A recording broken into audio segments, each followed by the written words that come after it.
Bom dia. Eu queria primeiro agradecer a presença de todos vocês, a presença dos curadores, do Paulo, da Clarissa, da Marta Mestre. Ontem a gente teve do Júlio, onde a gente teve uma fala incrível, né, do Betu e da Júlia Rebouças. Hoje a gente dá continuidade ao seminário. Queria agradecer a presença da Sofia, que é gerente de artes visuais do Itaú Cultural. E queria apresentar a Clarissa, que vai iniciar a nossa fala hoje. É curadora do MAR, Museu de Arte do Rio, crítica de arte, editora da revista Tatuí. E o Júlio, que foi curador-chefe do Museu Inimar de Paula, em Belo Horizonte. É curador residente aqui do MAIS e tem uma larga experiência em curadoria independente. Queria só frisar que hoje a gente vai ter um debate depois de todo o seminário, então a gente não vai abrir para perguntas nessa parte da manhã. Então a gente pede para guardar as perguntas um pouquinho para o final da tarde, ok? É isso, passar a palavra então para Clarissa. Bom dia.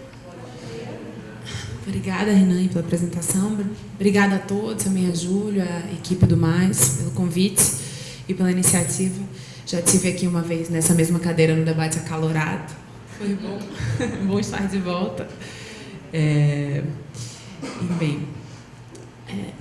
Não é, para mim, é até curioso estar hoje nesse lugar falando de curadorias em instituições, porque lá atrás, quando eu comecei a envolver com arte, eu inclusive falava que eu não queria curar, que eu achava que esse lugar do curador era muito autoritário, era um lugar de poder, de muita desigualdade, assimetria nas relações. Eu achava que o lugar do texto, da pesquisa, da edição era ali o lugar onde eu me sentia mais confortável.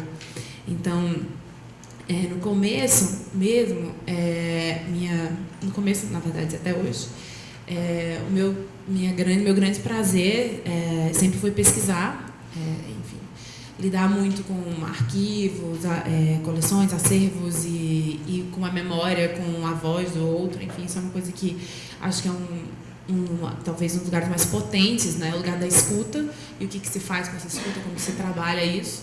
E até hoje acho que isso atravessa um pouco a trajetória, e pelo menos foi isso que eu escolhi como norte, como eixo aqui para fazer essa fala, que poderia ter várias entradas, mas eu elegi essa, que parte de uma experiência. Eu sou de Recife, e lá em Recife, mais ou menos, não sei se como aqui, mas como várias outras cidades do Brasil, a gente não tem um campo da arte muito institucionalizado, né?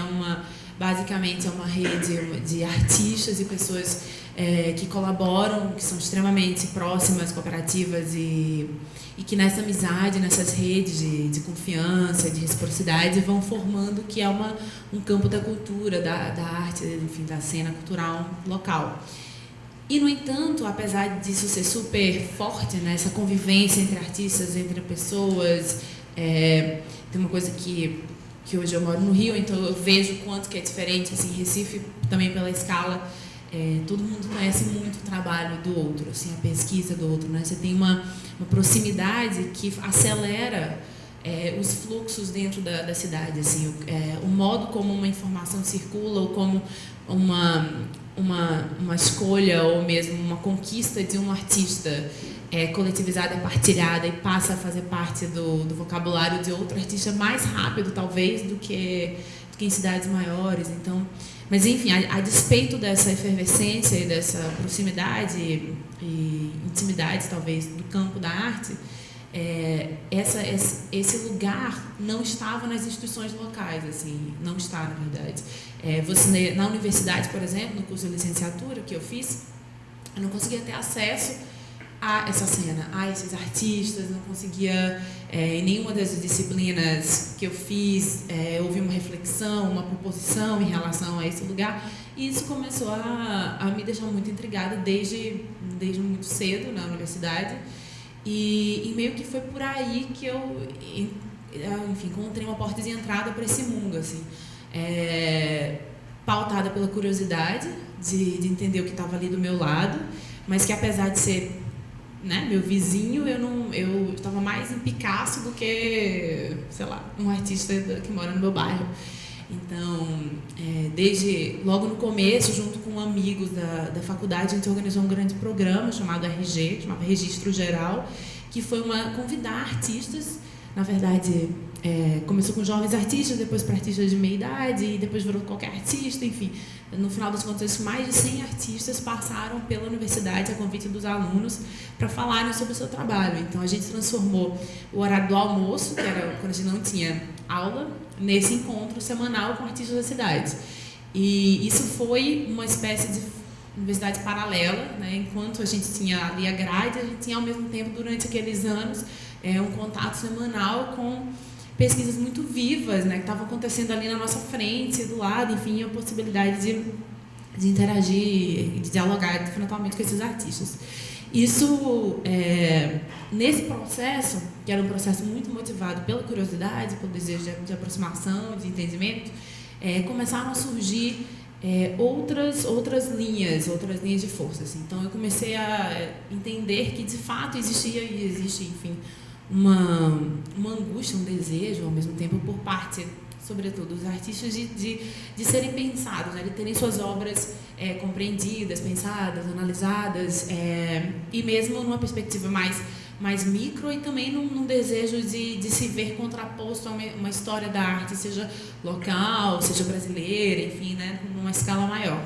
E esse esforço, ele era muito, como normalmente em todos os países, enfim, ele era muito em Recife, até hoje muito rasteiro, assim, né? Eram poucas pessoas que estavam dispondo a sua energia criativa para isso, para, enfim, conhecer esses trabalhos e pensar esses trabalhos na perspectiva do mundo.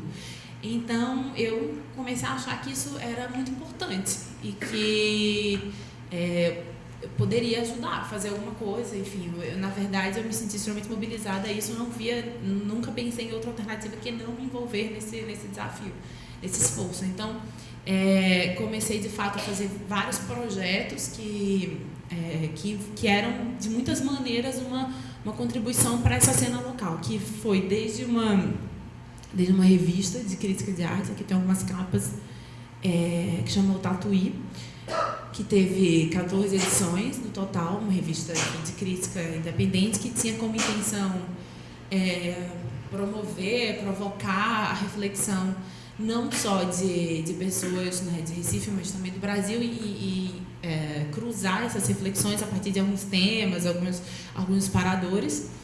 E ao mesmo tempo me envolvi em pesquisas de natureza mais historiográfica. Deixa eu abrir aqui só para exemplificar, que começou por aqui, que foi uma pesquisa que se chamou Crachá, no final das contas, que foi uma pesquisa que eu fiz a partir entre 1970 e 2000, no contexto de Pernambuco, tentando entender que tipo de mecanismo, de estratégias de legitimação pautavam aquele campo, assim, como que um artista era legitimado enquanto artista num campo de institucionalidade muito, muito tímida. Então, que agentes são esses, como é que isso funciona? Então, na verdade, para fazer esse livro, eu e uma equipe de pessoas, de pesquisadores, a gente leu todos os jornais publicados em Pernambuco entre janeiro de 70 e dezembro de 2000, mapeando esses acontecimentos oficiais, né? E cruzou isso com mais de 25 entrevistas, uma pesquisa em arquivo e tal, e isso deu uma dimensão, assim, deu uma concretude mesmo para uma narrativa dessa história recente de Pernambuco, e acabou virando esse livro, que também tem um CD-ROM, que é uma espécie de diário, porque, enfim, essa pesquisa de jornais virou um texto mensal, que aconteceu em janeiro de 70, fevereiro de 70, e assim até dezembro de 2000, que é um arquivo muito grande. Isso meio que deu uma sensação de conhecer um pouco aquilo que eu não tinha vivido, assim, minimamente, né? Mapear um pouco essa história. E a partir desse grande mapeamento que o Crachá trouxe, ficou ainda mais claro, assim, alguns personagens, algumas pessoas que tiveram um papel fundamental nessa história e que, por mil e uma razões, não tinham a luz necessária. E aí me envolvi também, a partir daí, por exemplo, na pesquisa da obra desse artista, que é o Montes Magno, que é um artista com 80 e poucos anos, que, enfim, na época do Crachá eu entrevistei ele algumas vezes, porque ele também foi crítico, escreveu muito, enfim, tinha uma presença local grande, e que tinha uma obra super experimental, muito instigante e toda guardada com ele em seu ateliê, assim, como existem tantos artistas nessa situação, longe de ser, né? Ele não é uma exceção, ele, na verdade, é meio que uma espécie de regra aí. Então, em paralelo a esses esforços de agenciamento de jovens críticos, enfim, cursos, palestras, pesquisas mais amplas, eu comecei a me debruçar sobre uma obra específica, que foi a obra do Montes. Durante 3 anos, vivi esse processo com ele de mapeamento de toda a obra dele, então era uma coisa de ir 3 vezes por semana no ateliê durante, sei lá, 2 anos, e mapear tudo, e fazer uma grande catalogação dessa obra, e realmente adentrar num universo, assim, né, de um artista, e isso é um exercício dos melhores, assim, que pode existir, que é e assim, da perspectiva hoje, quem está trabalhando numa instituição grande, assim, que está nascendo, né, que exige um trabalho muito, muito insano, assim, que é o MAR, é uma das coisas que faz um pouco de falta, assim. Eu sinto, né, uma saudade, um desejo de, logo que possível, conseguir organizar a vida para ter esses debruçamentos, né, esses mergulhos muito verticais e muito... Porque é como se durante um período da sua vida você convive tanto com aquela pessoa que você começa a pensar como ela, né? Isso é muito importante para você conseguir chegar junto da sensibilidade daquela, enfim, de qualquer pessoa, qualquer contexto cultural que você esteja ali pesquisando. Enfim, o livro de Montes é um exemplo. Foi um livro importante para mostrar o trabalho dele, né? Fora de Pernambuco, e mesmo em Pernambuco. Ele era um artista conhecido por uma série de pinturas geométricas, e todo o lado mais experimental do trabalho dele estava ali desconhecido da própria cidade, assim. Muitas vezes eu ouvi comentários: gente, mas como que eu nunca tinha visto isso, como eu não sabia? Enfim, a própria cidade não se conhece. Em paralelo a isso, nesse período eu fiz fui convidada a participar de um grande processo de pesquisa que o Museu de Belas Artes de Houston, nos Estados Unidos, fez diante da América Latina, que é um grande mapeamento de documentos e fontes primárias sobre a produção intelectual, artística, cultural dessa América, e que gerou um grande arquivo, que é um arquivo físico, né, de coisas, objetos, documentos, obras, de fato adquiridos pelo museu, e ao mesmo tempo, que talvez seja ainda mais impressionante, um arquivo, né, de informações muito absurdo, porque eles contrataram pesquisadores em toda a América Latina, gente como eu, que estava trabalhando numa cidade específica, num estado, imaginei isso vezes, né, todos os outros estados, enfim, para levantar informações. E durante essa pesquisa, que eu já tinha feito um crachá, montei estatuífe, já tinha um mapeamento significativo, eu pude ir mais para trás na pesquisa. Então, ir até o final do século XIX e varrer um pouco essa modernidade. E foi muito instigante, e ao mesmo tempo, no final, me entreguei assim, um material precioso para o Museu de Belas Artes de Houston, tipo assim, incrível, né? E fiquei, caramba, e agora, né? Eu fiz assim, gastei um super energia. O Museu de Belas Artes tem essas informações, né, assim, sistematizadas, e Recife não tem. Então, também abre um novo capítulo de uma saga de como então, garantir que isso não fosse extraviado, né, e que isso não, né, estivesse apenas com Belas Artes lá, com o Museum of Fine Arts.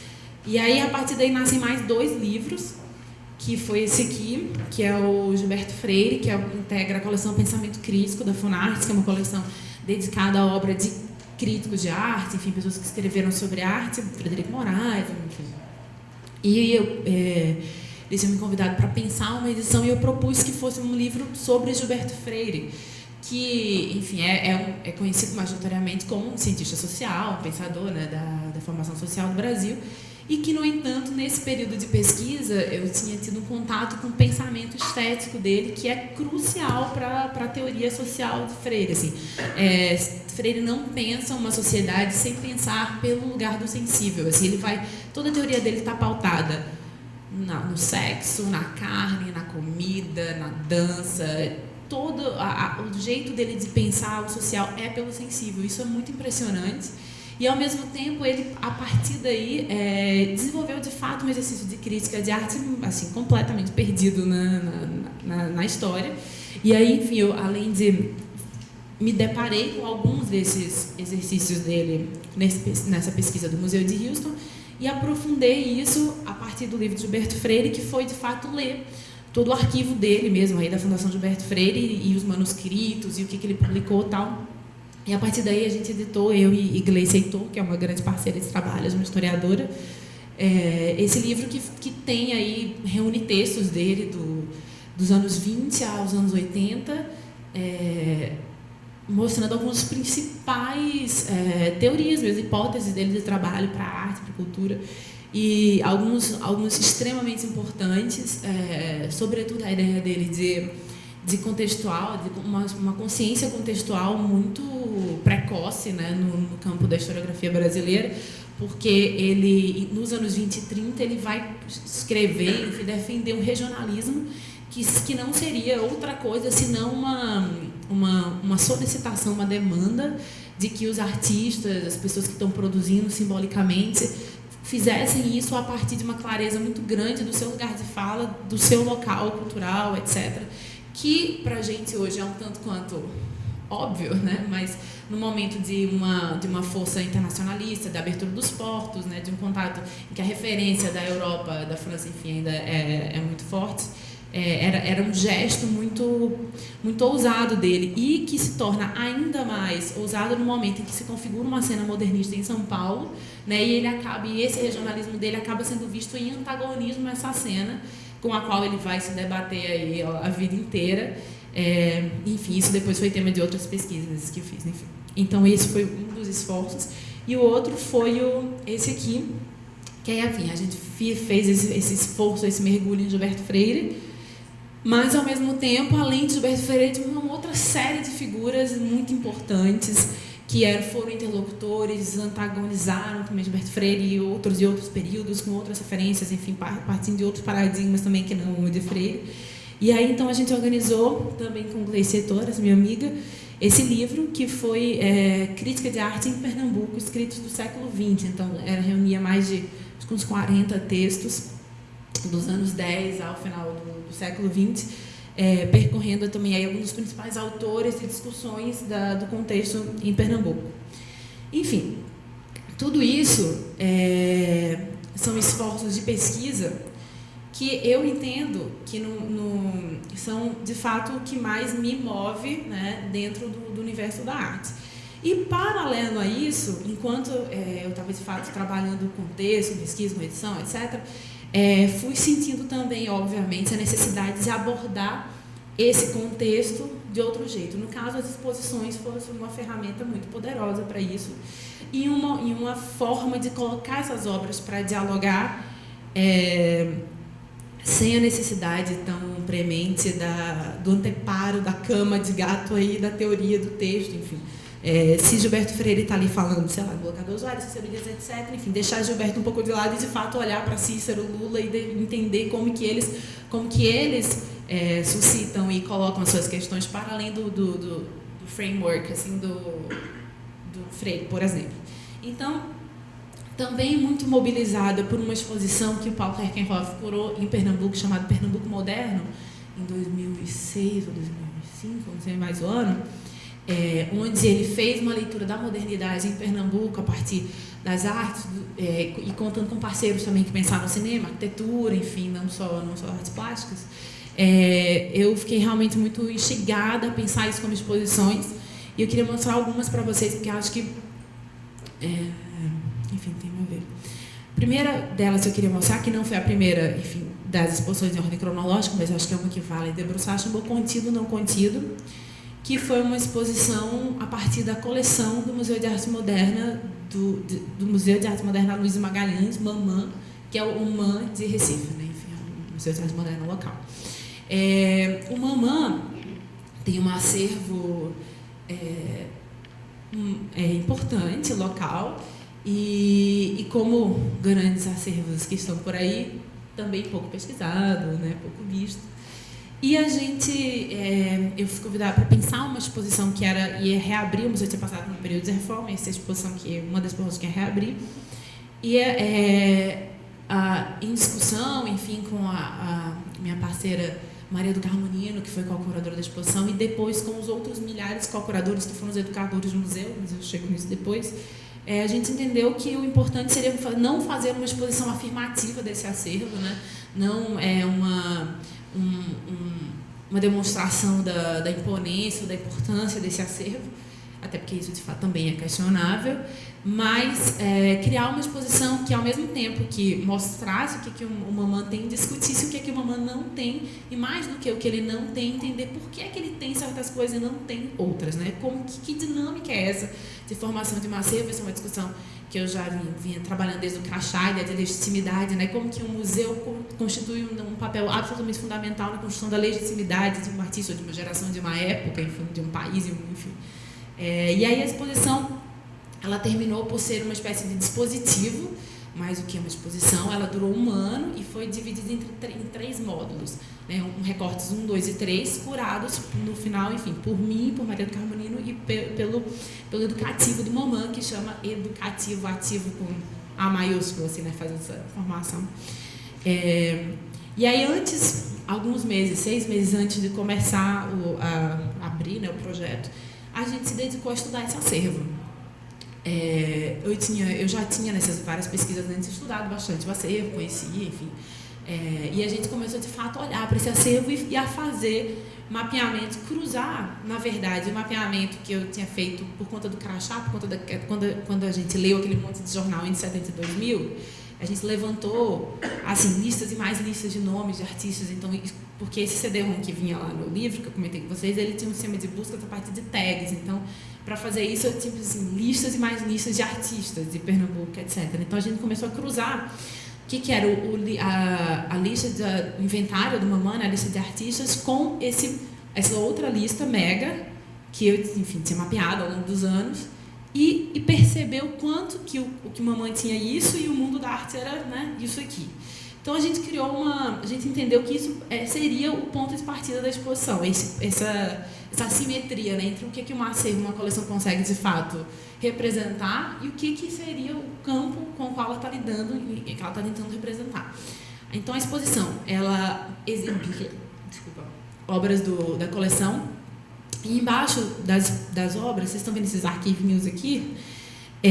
Ela apresentava arquivos. A gente criou uma estrutura única para a exposição, que era cronológica, então ela apresentava as obras sempre divididas em um período específico, que era 1900 e 1930, era um, 40 e 50 outro, 60 e 70 outro, e 80 e 90 até os anos 2000 mais um.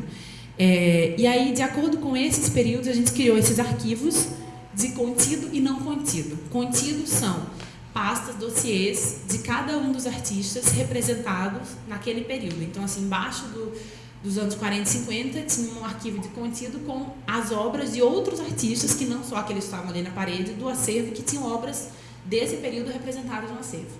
O não contido, por sua vez, eram também outros artistas que atuaram nesse período, mas cujas obras não estavam na coleção MAMAN. Isso se repetia ao longo da exposição, e a amostra... aqui está melhor de ver.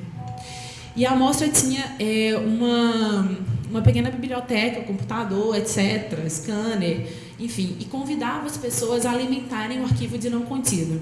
Então, ela virou uma plataforma durante 1 ano de pesquisa para as pessoas, enfim, irem lá. A gente tinha uma pequena biblioteca com tudo que a gente conseguiu, enfim, mapear da produção de livros sobre a história da arte local. E as pessoas, isso acabou virando um pouco também de exercício de professores na universidade, assim, na graduação, de levar os alunos a pesquisar sobre a história da arte local a partir do dispositivo da exposição. Enfim, esses arquivos não contidos foram crescendo, claro que não tanto quanto a gente gostaria, né? Sempre tem uma frustração positiva aí da não participação, mas enfim, isso é outra questão. elas iam crescendo ao longo da exposição. E elas tinham alguns detalhes, tipo assim, às vezes um artista está contido numa época e não contido em outra, né? Sei lá, ele está representado num período dos anos 30, mas não está representado em seu período dos anos 60. Então tem um fluxo aí que acontecia. Bem, a exposição ela aconteceu então em 3 recortes, como contei para vocês. O primeiro era uma espécie de narrativa oficial da arte de Pernambuco. Então, quem são os ícones, os artistas, né, mais famosos, a gente montou bem tal qual se narra. A segunda montagem já privilegiava a discussão do regionalismo, a partir do acervo do Mamã, trabalhos que estavam lidando com essa questão entre regionalismo, academicismo e modernismo, né? Essa tríade que marca, sobretudo, a arte moderna, enfim, até os anos 60 em Pernambuco.